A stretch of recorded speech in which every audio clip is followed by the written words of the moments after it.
Imagine a rotina de uma tarde de outubro em Curitiba, em 2008. O burburinho característico de uma grande capital com o ir e vir apressado de pessoas, o som de carros e o riso solto de crianças saindo da escola preenchendo o ar com a promessa de uma tarde de brincadeiras e deveres de casa. Para a família Genofre, aquele dia 3 de novembro começou como tantos outros, com a despedida carinhosa para a pequena Rachel, de apenas 9 anos. Uma menina vivaz, com cabelos longos e castanhos, cheia de sonhos e planos infantis, que, como tantas outras crianças de sua idade, seguia seu caminho rotineiro. Ela havia saído da escola municipal Anne Frank, localizada no bairro Alto da 15, e esperava por ela a habitual caminhada de pouco mais de 1 quilômetro até a casa dos avós, onde ficava até que os pais retornassem do trabalho. Um trajeto que era seguro, conhecido, percorrido centenas de vezes por Rachel e por outras crianças da vizinhança. Mas naquele dia, a rotina foi quebrada por uma ausência que se transformaria rapidamente em um pesadelo nacional. Rachel Genofre desapareceu em Curitiba. Não houve gritos, não houve sinais claros de luta ou pedido de socorro. Apenas o silêncio inquietante e o vácuo deixado por uma criança que, misteriosamente, não retornou ao lar. A ansiedade da família cresceu com cada minuto que passava sem notícias de Rachel. A preocupação se transformou em desespero quando a noite chegou e a menina não apareceu na casa dos avós. As buscas começaram imediatamente, com a ajuda de vizinhos, amigos e familiares, que varreram as ruas do bairro, ligaram para hospitais e procuraram em cada canto que Rachel pudesse ter se escondido ou se perdido, mas sem sucesso. A notícia do desaparecimento de uma criança de 9 anos se espalhou como um rastilho de pólvora pela cidade. O apelo por informações foi feito nas rádios locais e rapidamente alcançou a imprensa. E então, 2 dias depois, em 5 de novembro de 2008, o terror se materializou de uma forma inimaginável, chocando o Brasil. O corpo de Rachel foi encontrado dentro de uma mala de viagem, abandonada em um armário do setor de guarda-volumes da rodoferroviária de Curitiba, um dos pontos mais movimentados da capital paranaense. A cidade, conhecida por sua organização, sua arquitetura europeia e sua alta qualidade de vida, mergulhou de repente em um medo palpável e avassalador, uma sensação de vulnerabilidade que se espalhou como um vírus invisível por cada bairro e cada família. Onde antes havia a segurança percebida da infância, agora pairava uma sombra sombria e ameaçadora. Com o horror da descoberta, a investigação começou com pouquíssimas pistas concretas e um turbilhão de perguntas sem resposta, cada uma mais dolorosa e urgente que a outra, a mais cruel de todas, e que ecoava na mente de todos. Quem faria isso com uma criança indefesa e inocente? E ainda mais aterrador, por que e como um crime tão hediondo, tão desumano, pôde acontecer no coração de uma capital tão desenvolvida e movimentada, em um local de grande fluxo de pessoas como a rodoferroviária? A notícia do desaparecimento e do posterior encontro do corpo de Rachel Genofre, em condições tão chocantes, não demorou a se espalhar, não só por Curitiba, mas por todo o Brasil. O rosto da menina, que antes irradiava inocência e alegria em fotos de família e de escola, passou a estampar manchetes de jornais, a abrir e fechar noticiários de TV e a invadir as telas de milhões de lares, tornando-se um símbolo de uma tragédia que parecia incompreensível e que desafiava a lógica e a capacidade de compreensão da sociedade. A rodoferroviária de Curitiba, um terminal que era sinônimo de movimento, de encontros e despedidas, de partidas e chegadas, onde milhares de pessoas circulavam diariamente com suas vidas e suas histórias, tornou-se, de uma hora para outra, o palco macabro de um crime que desafiava a sanidade e a capacidade de qualquer um de entender a maldade humana. A grande questão que imediatamente se impôs e gerou uma onda de indignação e desespero era: como uma mala contendo um corpo poderia ter permanecido ali, em um local de tão grande movimento e com câmeras de segurança sem ser notada, sem levantar suspeitas por tanto tempo? Essa pergunta inicial já gerava uma angústia profunda na população, uma sensação de que a própria segurança social havia sido violada e a falta de respostas imediatas intensificava a sensação de impotência, raiva e um desejo ardente quase primal por justiça. A Polícia Civil do Paraná, sob forte pressão popular e midiática que se tornou quase insuportável, deu início a uma das investigações mais complexas, desafiadoras e longas de sua história. As primeiras horas eram absolutamente cruciais para a coleta de evidências, a preservação da cena do crime e o rastreamento de quaisquer pistas que pudessem levar ao criminoso. Mas o cenário inicial era desolador e frustrante. Não havia testemunhas diretas do sequestro de Rachel, nem do momento exato em que a mala com seu corpo foi abandonada no guarda-volumes. O local onde o corpo foi encontrado não oferecia pistas óbvias além do óbvio horror da situação em si. O clima na cidade era de apreensão máxima, com pais e mães por toda Curitiba temendo pelas suas próprias crianças e a comunidade inteira clamando desesperadamente por justiça, exigindo uma resposta rápida para um crime tão cruel. A frieza e a crueldade do crime indicavam a ação de um agressor sem escrúpulos, alguém capaz de planejar e executar um ato tão hediondo, tão desumano, e depois simplesmente desaparecer, sem deixar rastros significativos. No entanto, em meio a essa escuridão profunda e ao desespero inicial que tomou conta de todos, uma luz de esperança, ainda que distante e tecnológica, surgiu. O DNA. Vestígios biológicos do assassino foram encontrados na cena do crime, dentro da mala, e crucialmente no corpo de Rachel. Esse era um avanço crucial que prometia de forma inédita para a época e para a criminalística brasileira a identificação do culpado de forma irrefutável, científica, sem margem para dúvidas. A ciência forense, que por vezes parecia um recurso distante, técnico e inacessível nos noticiários criminais, agora se apresentava como a principal e talvez única aliada confiável na busca por justiça para Rachel e para sua família. Mas e aqui reside um dos mais dolorosos e frustrantes gatilhos de curiosidade que permeia e prolonga todo este caso por anos, mesmo com o DNA do assassino em mãos.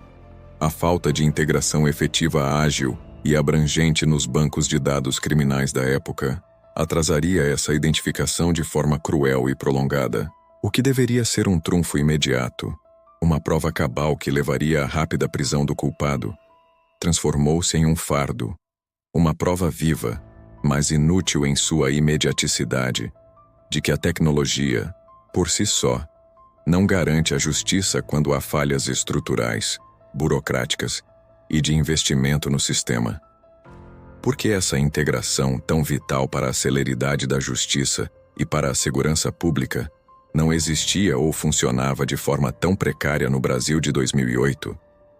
A resposta a essa pergunta é um ponto central de toda a dor que se estenderia por mais de uma década. A sociedade se perguntava angustiada: será que esse DNA, a única prova concreta, nunca encontraria um par? Será que o assassino jamais seria pego por essa falha no sistema? A investigação inicial se concentrou exaustivamente em Curitiba e seus arredores, com um foco especial na rodoferroviária e no trajeto de Rachel. Equipes de detetives vasculharam cada canto do terminal, revisitaram incansavelmente o trajeto da menina da escola até a casa dos avós e procuraram por imagens de câmeras de segurança, que eram poucas e de baixa qualidade na época, o que dificultava enormemente o trabalho de identificação e rastreamento. Centenas de pessoas foram entrevistadas, desde funcionários da rodoferroviária, taxistas, comerciantes locais, até transeuntes que pudessem ter visto algo, por menor e mais insignificante que fosse. O perfil do criminoso era completamente desconhecido, o que abria um leque assustador e abrangente de possibilidades para os investigadores. Seria um predador sexual agindo na região de Curitiba, com um modus operandi específico? Alguém com laços mínimos ou profundos com a família da menina, agindo por vingança ou algum tipo de desentendimento? Ou talvez, um desconhecido que simplesmente se aproveitou de uma oportunidade fortuita e fugaz? Todas as teorias, por mais absurdas que pudessem parecer, eram consideradas e exaustivamente exploradas pelos investigadores, enquanto o tempo, um inimigo implacável e cruel, corria impiedosamente contra a solução do caso, esfriando as pistas e obscurecendo as memórias. Cada dia que passava sem respostas concretas era mais um dia de angústia e agonia para a família de Rachel e para a cidade inteira, que vivia em estado de alerta e com um medo constante no ar. A imprensa, como era de se esperar diante de uma tragédia de tamanha magnitude e com o envolvimento de uma criança inocente, deu ampla, contínua e exaustiva cobertura ao caso. O desaparecimento de uma criança é, por si só, um drama que comove profundamente qualquer sociedade e gera uma onda de empatia e solidariedade. O encontro do corpo de Rachel em condições tão chocantes e desumanas elevou o caso a um patamar de tragédia nacional, gerando comoção e revolta em todo o país, que acompanhava com apreensão cada novo desdobramento. A pressão midiática sobre as autoridades policiais e judiciárias era imensa e se tornou quase insuportável. E cada detalhe vazado da investigação ou cada especulação levantada se tornava combustível para a ansiedade e o medo público.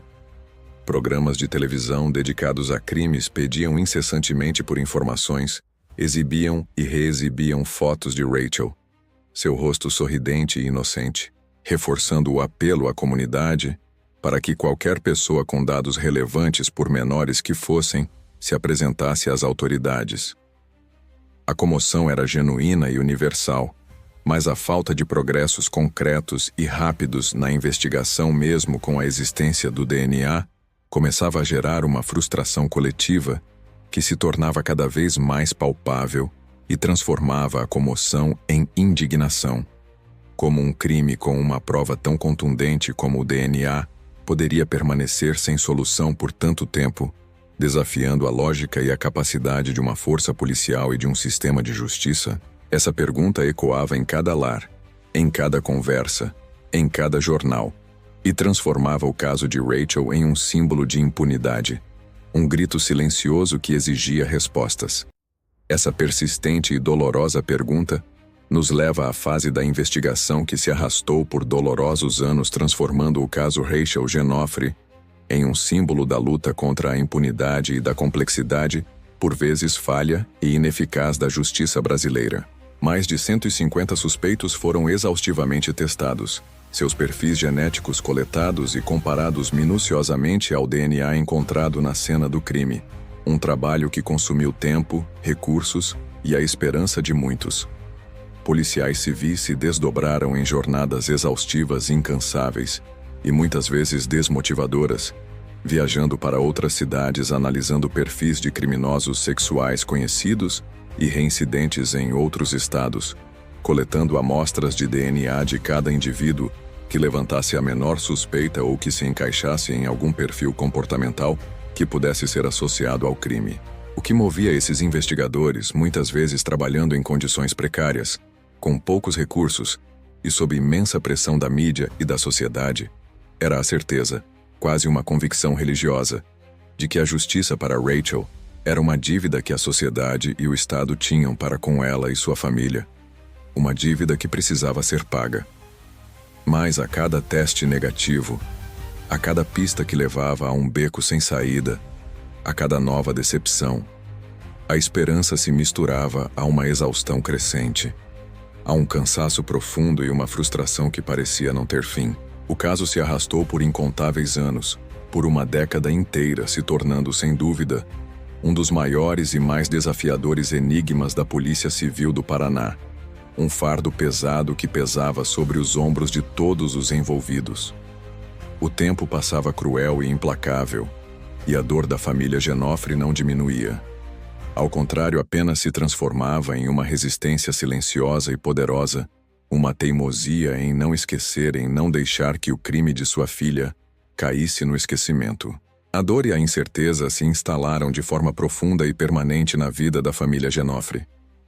Enquanto a máquina da justiça se movia com a lentidão dolorosa de um elefante ferido, a mãe de Rachel, Maria Cristina Genoffre, e o pai, Ricardo Genoffre, viviam um calvário particular. O luto pela perda brutal e inexplicável da filha era constantemente agravado pela ausência de respostas pela impunidade visível e pela falta de justiça. A cada aniversário de Rachel, a cada data comemorativa que antes era motivo de alegria e celebração em família, a ausência da menina era sentida com uma intensidade que só quem vive um drama assim pode verdadeiramente compreender em sua totalidade. Mas, ao invés de se curvar à dor paralisante e à desesperança que tentavam se instalar, a família, em um ato de coragem, resiliência e uma fé inabalável que inspirava a todos, decidiu transformar seu sofrimento indizível em uma força motriz para a busca incansável por respostas e, acima de tudo, por justiça. Eles se tornaram vozes incansáveis na cobrança às autoridades, participando ativamente de manifestações públicas, concedendo entrevistas emocionantes e comoventes para a imprensa e mantendo a memória de Rachel viva e ativa, mesmo diante da apatia que muitas vezes se instala em casos criminais complexos e demorados, e que correm o risco de cair no esquecimento da opinião pública. A resiliência, a dignidade e a determinação inabalável da família Giannoffre se tornaram um pilar fundamental para que o caso não caísse no esquecimento, um testemunho comovente da força do amor materno e da determinação em ver um culpado pagar por seus atos hediondos e desumanos. A complexidade da investigação era acentuada não apenas pela natureza hedionda do crime, mas também pelo cenário da época em que ocorreu. As técnicas forenses, embora avançando a passos largos, ainda não tinham a mesma celeridade, a mesma precisão e, principalmente, a mesma integração que possuem hoje em dia. O conceito de banco de dados de DNA era no Brasil de 2008 algo ainda incipiente em fase de implementação, com informações descentralizadas entre os diferentes estados da federação e muitas vezes incompletas ou de difícil acesso para as equipes de investigação. Isso significava que, mesmo com a assinatura genética do assassino em mãos, uma prova tão vital, tão irrefutável e tão promissora, o sistema não possuía as ferramentas ou a estrutura necessária para cruzá-la rapidamente e de forma eficiente com perfis de criminosos já fichados ou presos em outras localidades do país. Era como ter a chave mestra, a única chave capaz de abrir a porta da verdade, mas não o chaveiro certo, ou a fechadura correta para usá-la, transformando a descoberta do DNA em uma promessa de justiça que demoraria a se concretizar. Essa lacuna tecnológica, essa falha de integração institucional e essa falta de investimento se mostraria dolorosamente como um fator decisivo no tempo de duração prolongada da investigação, transformando o que deveria ser uma resolução relativamente rápida em uma década inteira de angústia e incerteza para a família e para a sociedade. O que aconteceria se esse DNA nunca pudesse ser comparado a nenhum outro perfil existente? Será que o assassino jamais seria encontrado e o crime de Rachel se tornaria mais um daqueles mistérios arquivados, sem solução, engolido pelo tempo e pela ineficiência do sistema? Essa era a pergunta que assombrava a todos os envolvidos no caso, desde os investigadores até a população. A cada ano que passava sem a resolução do caso, a pergunta "Quem matou Rachel Giannoffre?" se tornava um grito abafado pela frustração e pela sensação de impunidade que se espalhava insidiosamente pela sociedade. A população de Curitiba e do Brasil, que inicialmente se unira em torno da tragédia, com um sentimento de solidariedade, começava a questionar cada vez mais a eficácia da polícia, do sistema judiciário e das políticas de segurança pública que pareciam impotentes diante de um crime tão horrendo. O mistério pairava no ar como uma nuvem escura, alimentando as mais diversas teorias e especulações, muitas delas descabidas e fantasiosas, mas que serviam para preencher o vazio deixado pela falta de respostas oficiais e concretas. O trauma de Rachel, de uma forma peculiar e dolorosa, se tornou um trauma coletivo para Curitiba, uma marca indelével na sua história recente, um lembrete constante da fragilidade da segurança infantil. Como seguir em frente? Como retomar a sensação de normalidade e segurança, sabendo que um predador estava à solta, que a segurança das crianças poderia estar comprometida a qualquer momento, sem que a justiça fosse feita? A sombra do assassino pairava sobre a cidade, invisível, silenciosa, mas sempre presente na mente de todos os pais e mães, gerando uma paranoia compreensível. Mas o destino ou a persistência incansável da ciência e a evolução tecnológica estava prestes a mudar o rumo dessa história, de uma forma que ninguém poderia prever uma reviravolta que traria à luz a verdade mais de uma década depois, quando muitos já haviam perdido a esperança. A investigação, que por muitos parecia estagnada e fadada ao esquecimento, continuava a progredir nos bastidores, impulsionada pela dedicação abnegada de alguns poucos, mas incansáveis, investigadores e peritos forenses que se recusavam a desistir. A cada nova tecnologia forense que surgia, a cada atualização em bancos de dados internacionais ou nacionais, era vista como uma nova chance, uma nova esperança de que a peça que faltava finalmente seria encontrada. A busca não era apenas por um nome por um culpado a ser punido, mas por uma resposta que pudesse trazer um mínimo de paz e encerramento à família Genofre e à cidade que foi tão profundamente afetada pela tragédia. O DNA, aquela pequena e poderosa amostra biológica, era a única testemunha confiável de um crime sem olhos, sem rastros evidentes, sem confissão imediata. Ele guardava a verdade, esperando apenas o momento certo e a tecnologia adequada para ser finalmente revelado, para gritar o nome do assassino. A frustração era um sentimento constante entre a equipe de investigação, uma nuvem pesada que pairava sobre os seus esforços, mas a memória vívida da pequena Rachel e o sofrimento diário e visível de sua família eram motivações poderosas, servindo como um farol que impedia que a chama da esperança se apagasse completamente. Os avanços na criminalística e na biologia forense, que pareciam lentos no início da década de 2000, gradualmente começavam a dar sinais de que o jogo viraria, que a balança da justiça finalmente se inclinaria para o lado da verdade, mesmo que demorasse. Enquanto a investigação do caso Rachel Genofre se arrastava, o Brasil via outros casos de crianças desaparecidas e assassinadas virem à tona, alguns com soluções relativamente rápidas e eficientes, outros que se tornaram eternos e dolorosos mistérios, gravados para sempre na memória coletiva nacional. O caso Rachel Genofre se destacava não apenas pela sua brutalidade chocante e pela idade tenra da vítima, mas pela persistência do mistério e da impunidade, mesmo com a existência de uma prova biológica tão forte e inequívoca como o DNA. Isso levou a um questionamento mais amplo e profundo sobre a eficácia dos bancos de dados criminais existentes no Brasil e, principalmente, sobre a necessidade urgente de uma política nacional mais robusta e integrada para crimes contra crianças e adolescentes, que fosse capaz de cruzar informações entre os estados e agilizar as investigações de forma unificada.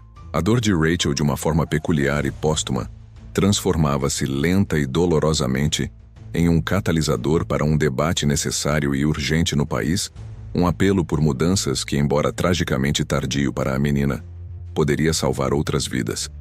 A burocracia excessiva, a falta de investimentos adequados em infraestrutura de dados e a fragmentação das informações entre as diferentes instituições e estados se revelavam como inimigos silenciosos da justiça, impedindo que casos com provas tão claras chegassem a uma conclusão em tempo hábil e que a justiça fosse feita de forma efetiva e rápida. A cada dia que passava sem a identificação do assassino, a sensação de impunidade se fortalecia e a sociedade perdia um pouco mais da sua fé no sistema judicial e nas forças de segurança, gerando um sentimento de desesperança. A comunidade curitibana, em diversas ocasiões ao longo dos anos, organizou marchas, vigílias e manifestações comoventes em memória de Rachel e em protesto contra a impunidade. Famílias inteiras com seus próprios filhos vestindo camisetas com a foto sorridente de Rachel e erguendo faixas pedindo por justiça, saíam às ruas para manter a memória da menina viva e para cobrar das autoridades uma solução definitiva para o crime.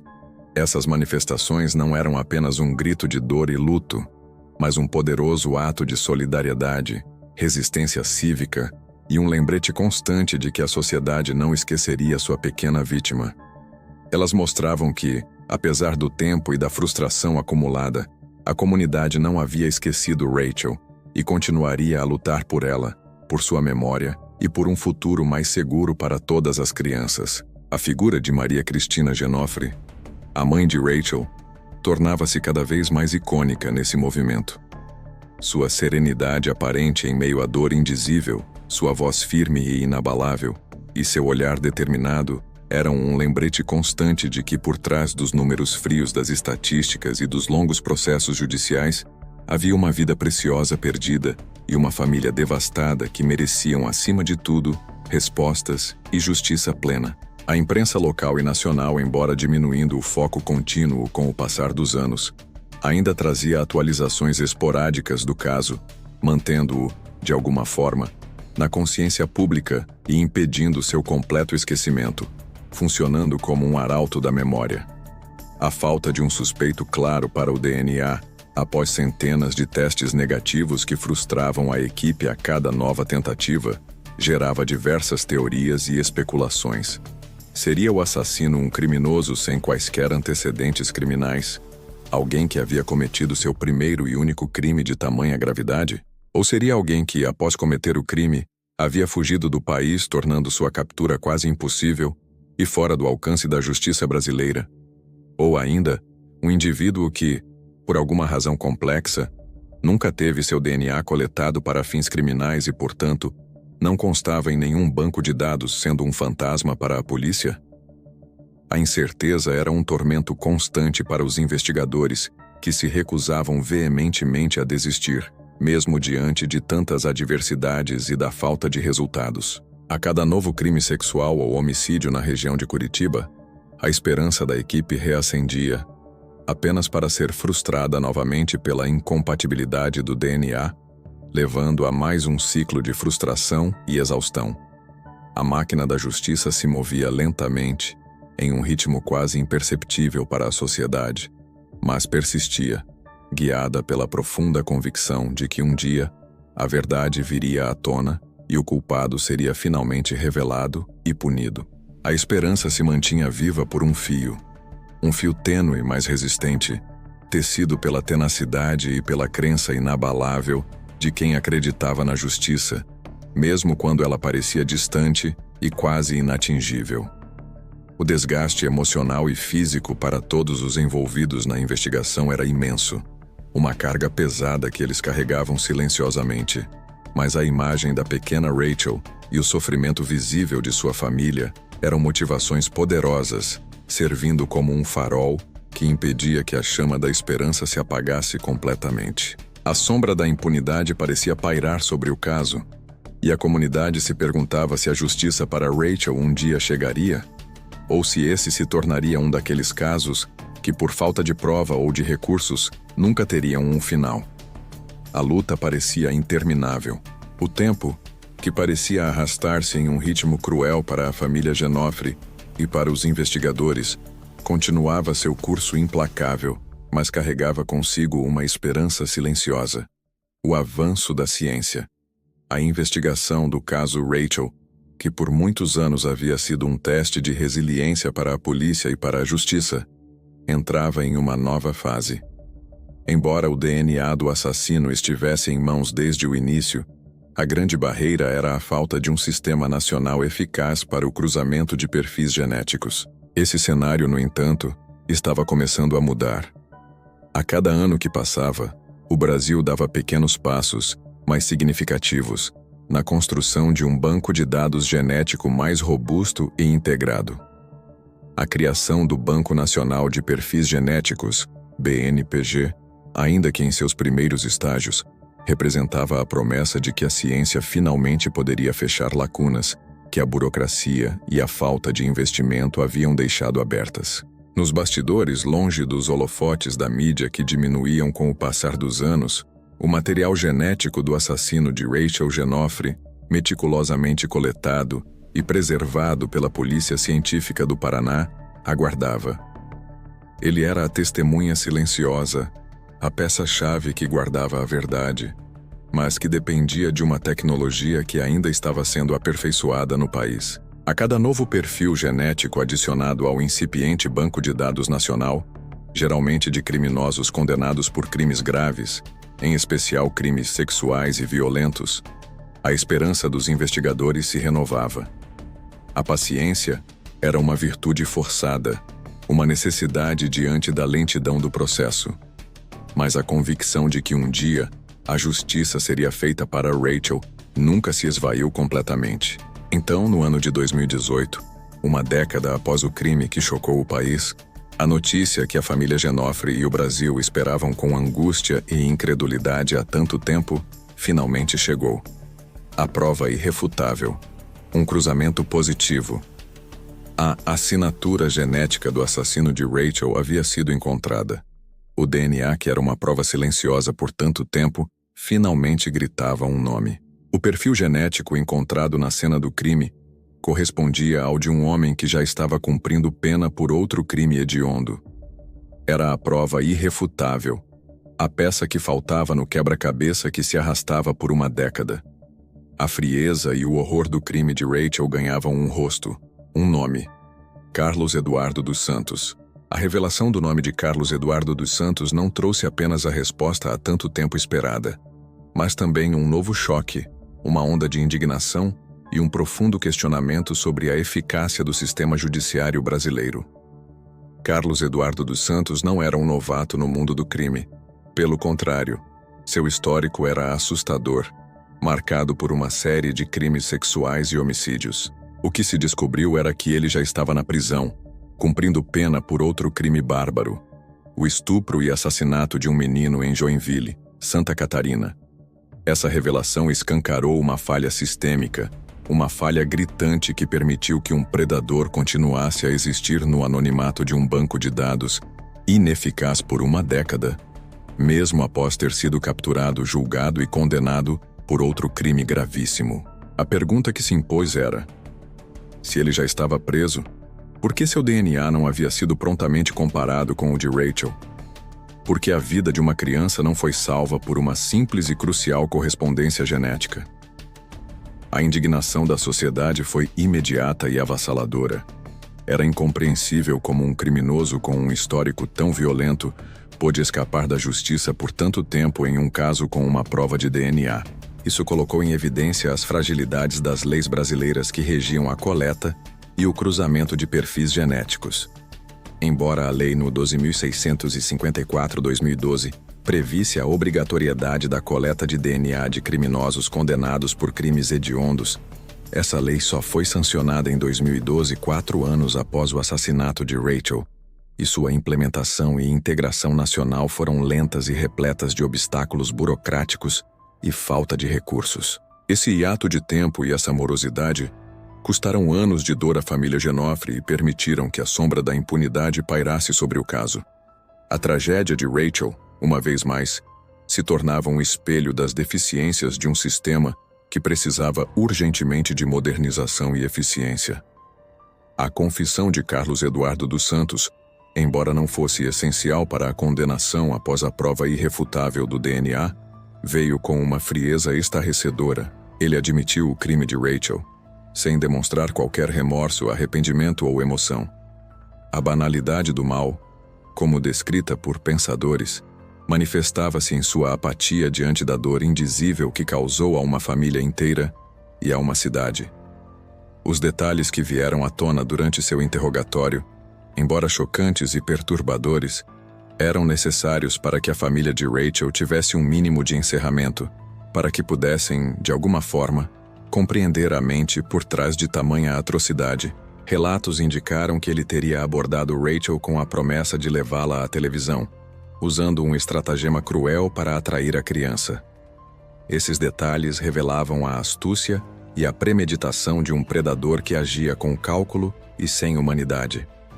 A brutalidade do crime de Rachel, asfixiada e deixada na mala, era um testemunho da crueldade sem limites de Carlos Eduardo. A descoberta da identidade do assassino, após uma década de silêncio e mistério, trouxe um alívio misto à família de Rachel. Por um lado, a verdade finalmente veio à tona, e o rosto do monstro foi revelado. Por outro, a constatação de que ele já estava preso por outros crimes, mas que a falha na integração de dados impediu sua identificação precoce no caso de Rachel, foi um golpe doloroso. A mãe de Rachel, Maria Cristina Genofre, embora aliviada pela identificação do assassino, expressou a dor de saber que a justiça poderia ter sido mais rápida e que seu sofrimento prolongado poderia ter sido evitado. Ela, que se tornou um símbolo de resistência e de luta, manteve a dignidade e a força mesmo diante de tal revelação. Sua reação, marcada pela sobriedade e pela persistência na busca por justiça, inspirou a muitos que acompanhavam o caso. O caso Rachel Genofre, com a identificação de Carlos Eduardo dos Santos, não se encerrava apenas como um crime resolvido, mas se transformava em um marco para a criminalística brasileira. Ele expôs de forma cruel a necessidade urgente de aprimoramento dos bancos de dados genéticos no Brasil, de garantir a integração eficiente entre os diferentes estados e de investir maciçamente em tecnologia e recursos humanos que pudessem prevenir tragédias futuras. A vida de Rachel, tragicamente interrompida e marcada por uma década de espera por justiça, ganhava um novo propósito: impulsionar mudanças significativas nas leis e nas práticas de investigação para que nenhuma outra criança fosse vítima de uma falha tão grave e dolorosa do sistema. O sofrimento da família Genofre se transformava em uma bandeira, uma voz que clamava por um sistema mais justo, mais ágil e, acima de tudo, mais protetor para as crianças e adolescentes do país. A espera havia sido longa, a dor imensa e persistente, mas a verdade finalmente havia chegado, e com ela, a chance de uma nova fase na luta por justiça e segurança pública. A figura de Carlos Eduardo dos Santos se consolidava como um dos nomes mais abomináveis da crônica policial brasileira, e o caso de Rachel se tornava um estudo de caso sobre a complexidade da justiça e a importância da inovação e da vontade política para a sua concretização. O legado de Rachel: justiça, falhas e um alerta para o futuro. A revelação da identidade de Carlos Eduardo dos Santos como o assassino de Rachel Genofre, após uma década de angústia e incerteza, não foi apenas o desfecho de um crime hediondo. Foi um espelho cruel que expôs as profundas falhas e as deficiências gritantes de um sistema que, por sua ineficiência, contribuiu para a prolongada dor de uma família e a sensação de impunidade de uma nação. A notícia de que Carlos Eduardo já estava detido, cumprindo pena por outro crime de natureza sexual e violenta em um estado vizinho, mas que seu DNA não havia sido prontamente cruzado com a amostra de Rachel por uma década, gerou uma onda de indignação e questionamentos que se espalhou por todos os níveis da sociedade. Por que essa falha sistêmica, essa lacuna na comunicação e na integração de dados, havia permitido que um predador permanecesse sem um rosto para a justiça no caso de Rachel por tanto tempo? A resposta era complexa e multifacetada, envolvendo desde a incipiente implementação de bancos de dados genéticos no país, até a burocracia excessiva e a falta de investimentos em tecnologia e treinamento para as forças policiais e periciais. O caso Rachel Genofre, com a identificação de Carlos Eduardo dos Santos, não se encerrava apenas como um crime finalmente resolvido. Ele se transformava em um marco histórico para a criminalística brasileira e para o debate sobre segurança pública. Ele expôs de forma cruel e inegável a necessidade urgente de aprimoramento e integração dos bancos de dados genéticos no Brasil. O apelo não era mais apenas pela justiça para Rachel, mas por uma garantia de que nenhuma outra criança fosse vítima de uma falha tão grave e dolorosa do sistema. O clamor por uma política nacional mais robusta e eficiente para crimes contra crianças e adolescentes tornou-se mais alto e urgente. A vida de Rachel, tragicamente interrompida e marcada por uma década de espera por justiça, ganhava um novo e pungente propósito: impulsionar mudanças significativas nas leis, nas práticas de investigação e na conscientização sobre a proteção infantil. A prisão e condenação de Carlos Eduardo dos Santos pela morte de Rachel Genofre foram um passo fundamental para a família, embora não pudessem apagar a dor da perda. O processo judicial, ainda que tardio, buscou fechar o ciclo de impunidade. Carlos Eduardo, já com um histórico criminal pavoroso, foi submetido à justiça novamente por este crime específico. A condenação à pena máxima pelos crimes que cometeu em relação a Rachel, se somando às suas condenações anteriores, foi uma vitória, mas uma vitória agridoce. Ela representava o reconhecimento legal de sua culpa e a tentativa de que o monstro pagasse por seus atos, mas não traria Rachel de volta. A frieza demonstrada por ele durante todo o processo, a ausência de remorso e a total falta de empatia apenas confirmavam o perfil de um predador sem limites, um indivíduo que personificava a banalidade do mal. A sociedade, ao acompanhar o desfecho, via não apenas a justiça sendo feita, mas também um lembrete sombrio da existência de tais indivíduos em seu meio. A história de Rachel Genoffre se tornou um estudo de caso emblemático, utilizado em fóruns de segurança pública, debates parlamentares e discussões acadêmicas sobre a eficácia da investigação criminal e a importância das ferramentas forenses. O caso impulsionou a aprovação e a melhoria de leis relacionadas à coleta e armazenamento de DNA de criminosos. A pressão pública, mantida viva pela incansável luta da família Genoffre e por movimentos sociais, foi crucial para que essas mudanças saíssem do papel e fossem de fato implementadas. Rachel, em sua trágica passagem, deixou um legado involuntário: o de ser um símbolo da luta por um país onde a tecnologia a serviço da justiça fosse uma realidade e não apenas uma promessa distante. A dor da família, especialmente de Maria Cristina Genoffre, a mãe de Rachel, transcendeu a tragédia individual.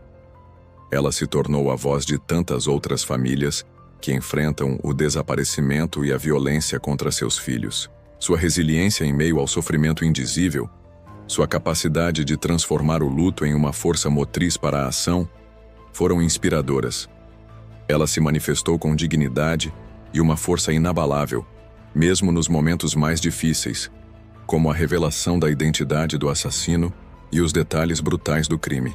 Sua luta incansável por justiça para Rachel, sua persistência em manter a memória da filha viva e seu apelo por um sistema mais eficiente para proteger as crianças e adolescentes do Brasil transformaram-na em um ícone de resistência e esperança. A bandeira de Rachel Genoffre, que era de luto e dor, tornou-se também uma bandeira de esperança e de luta por um futuro mais seguro para todas as crianças. O legado de Rachel Genoffre é multifacetado. É a prova de que a persistência, tanto da polícia quanto da família e da sociedade civil, pode sim trazer a verdade à tona, mesmo após anos de espera. É um lembrete contundente de que a justiça é um direito que, por vezes, precisa ser arduamente conquistado. É um alerta sobre as falhas sistêmicas que ainda persistem na infraestrutura de segurança e justiça do país, e que precisam ser corrigidas com urgência. É um convite à reflexão sobre o que estamos fazendo como sociedade para proteger nossas crianças mais vulneráveis, para garantir que as ruas sejam seguras e que a impunidade não prevaleça. A história de Rachel não é apenas um caso de polícia. É uma narrativa sobre a inocência perdida, sobre a crueldade humana, mas também sobre a força da família, a resiliência de uma comunidade e a evolução da ciência a serviço da justiça. Ela nos lembra que, embora o mal possa existir, a busca pela verdade e pela reparação é um dever que a sociedade tem para com suas vítimas.